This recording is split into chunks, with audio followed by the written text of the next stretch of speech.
सबसे पहले सभी दर्शकों को जय शंकर की। और हम इस समय बाबा धनसर में हैं और सोमवार के दिन कीजिए बाबा धनसर जी के दर्शन। वो आप अपने कैमरे स्क्रीन पर कर रहे हैं। सबसे पहले आप बाबा भोले के दर्शन कीजिए। कमेंट बॉक्स पर जय शंकर की ज़रूर लिखें। सोमवार का दिन है और माना जाता है कि सोमवार के दिन बाबा भोले जी के दर्शन करने से सारी आपदा दूर होती है और सबकी मनोकामना जो भोले शंकर जी वो पूरा करते हैं। हमारे साथ पंडित जी हैं। पंडित जी, सबसे पहले जय शंकर की। और हमें बताएं कि इस मंदिर का क्या इतिहास है, कैसे बाबा भोले शंकर यहाँ पर प्रकट हुए। पहले तो सर जय धनसर बाबा जी की। ये भोले शंकर जी नहीं है, ये नाग देवता का मंदिर है। धनसर बाबा जिनका नाम है धनसर। तो भोले शंकर की जो छोटी सी गुफा बनी है सामने प्रकट हुए हैं, स्वयंभू हैं, अपने आप प्रकट हुए हैं यहाँ पर। तो ये बड़ी पिंडी के आप भी दर्शन करो, सबको कराओ। बड़ी पिंडी जो है बाबा धनसर जी की है। इनके साथ में छोटी पिंडी है महाराज काली माता जी है, चंडी माता, जिनको हम बोड़ी माता के नाम से पुकारते हैं। बाबा धनसर शेषनाग है, जे इनका ऊपर चित्र लगा है। ये मंदिर जो है नाग देवता का मंदिर है, नाग टेम्पल है।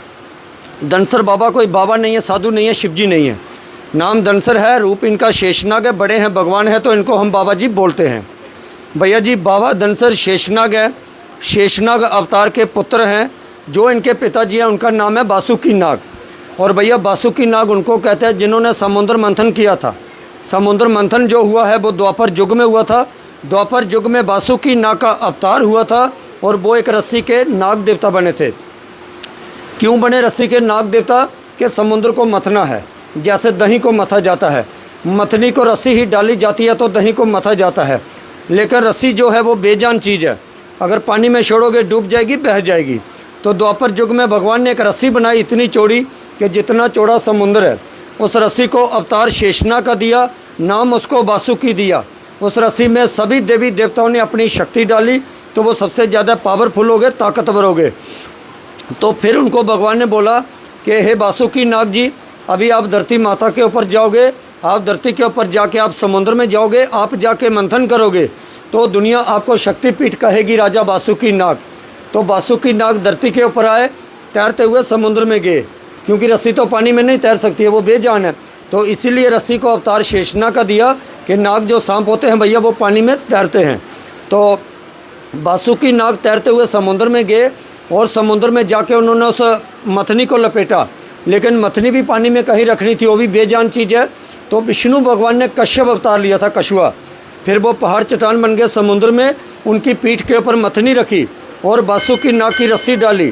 फिर भैया एक साइड देवी देवता, एक साइड राक्षस, उन्होंने खींचा, मंथन हुआ तो जहर विष निकला।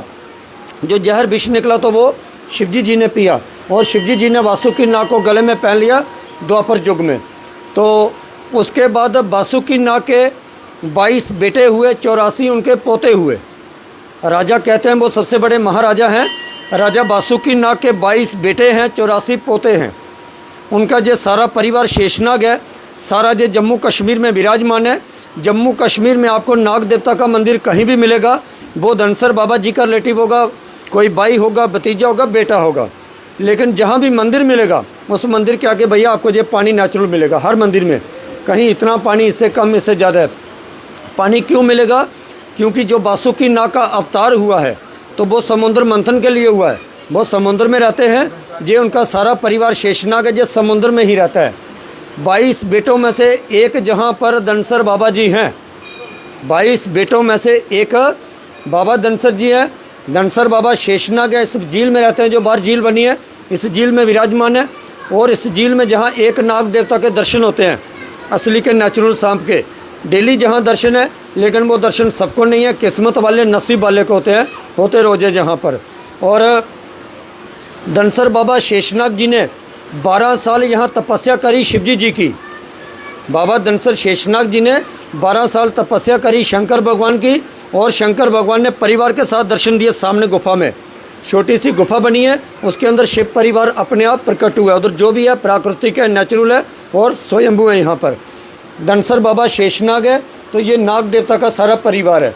लेकिन भैया जी ये जो मूर्तियाँ बनी है, ये कोई खुदाई में नहीं है, ना कोई अपने आप है, हाथों से बनी है, प्राचीन काल की है।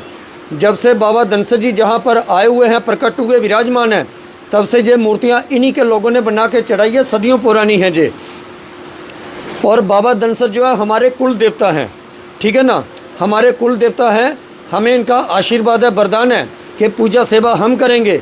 और इनका वरदान है, हमारे कुल में बड़ा बेटा किसी के घर भी होगा, लड़का पहला, तो ज़िंदगी में एक बार और साल का भी एक दिन होता है।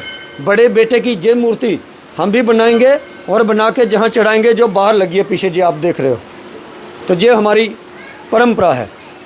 तो आपने सुना क्या है इस मंदिर का इतिहास? कमेंट बॉक्स पर ज़रूर बताएं कि कौन कौन बाबा धनसर जी के मंदिर में आया हुआ है और कौन कौन यहाँ से आशीर्वाद प्राप्त लेकर करके गया हुआ है। तो आप कब आ रहे हैं इस मंदिर में, कमेंट बॉक्स पर ज़रूर बताएं। मुझे दीजिए इजाज़त, मैं आपके साथ आशीष शर्मा, JK मीडिया, कटरा से।